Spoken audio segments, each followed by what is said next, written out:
Okay, for this exercise, we are working on the ability to shift the weight in the golf swing. So essentially, we're going to learn to do this on both sides, but I really want to also emphasize um, to shift weight from our backside onto our front side while we're still working into the backswing position.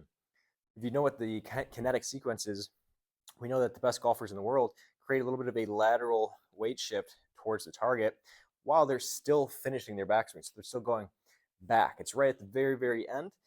So this drill will help, again, cue us into a weight shift before we finish with our trunk rotation. And we'll just do it on both sides. It also helps to emphasize a little bit of that separation between pelvis and trunk, which is essential to get that to even happen in the first place. So for this, we have a relatively light weight. We'll just start swinging side to side.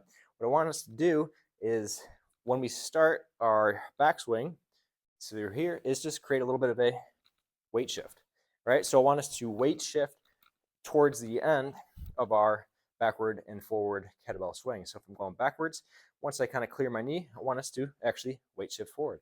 Then as I come through here, once I start to clear the knee, I want to weight shift backward, right? And so we can kind of work through this sequencing to help get us to feel what it's like to rotate your hips and pelvis one way while the trunk is rotating in the other direction. Another great way we can do this is just make it more of a backswing to downswing drill. So from here, we're going to go into the backswing. And as we do that, I want you to start with that early weight shift. Right? So as we come back up, weight shift and throw. Early weight shift and throw. This will help teach us to, again, separate these, create that slight lateral transfer.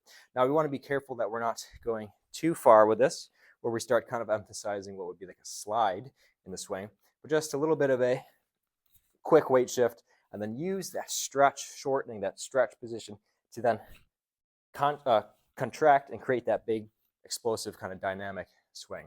So we come back up, use it, big swing up.